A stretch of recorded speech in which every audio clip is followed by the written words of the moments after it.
In the year 1778, I was 15 years old. I was owned by Thomas Nelson, Jr. of the colony of Virginia and lived in a comfortable stable on the Nelson farm in Yorktown, Virginia. My owner's good friend was General George Washington, who led the Patriot Army.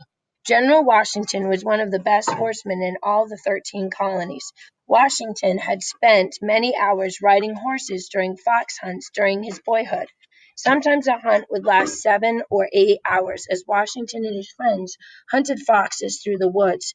This is how Washington gained the horseback riding skills that would help him as an adult. Fine gentlemen and good soldiers were always excellent horsemen. In those days, the 13 colonies were fighting to gain their freedom from the British. Mr. Nelson heard that General Washington needed a horse. He needed one who was a fast runner and who could remain calm even in the face of musket and cannon fire. Because General Washington was 6 feet tall, he needed a large horse. I was 16 hands tall. That was tall compared to the other horses in the stable.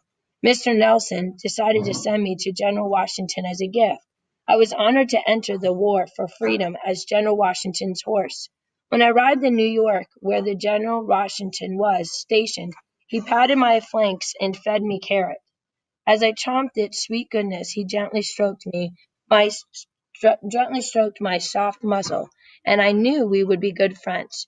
General Washington was so honored and pleased with me as a gift that he immediately renamed me Nelson in honor of my former owner.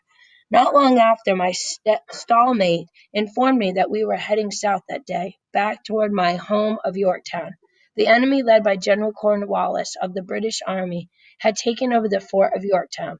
There were 7,000 British soldiers there. They had to be defeated if the colonies were to win their freedom. General Washington mounted my strong back. Together, we headed south to Yorktown, 550 miles away. The weather was good and the countryside was beautiful, but soon it rained and became muddy.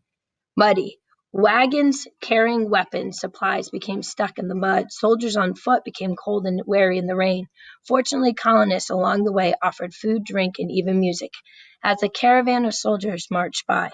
Finally, in Yorktown, General Washington commanded that the fort be surrounded. The British dug in to defend their position.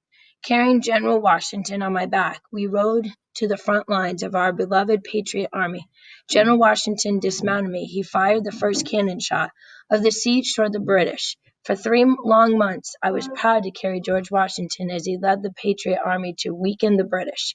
Finally, on October 19, 1781, I witnessed the British second-in-command surrender the sword of General Cornwallis. Cornwallis was too ashamed to appear at the surrendering ceremony. The Patriot Army, led by my brave owner, General Washington, had won the siege. We had won the Revolutionary War and had gained our liberty from Great Britain.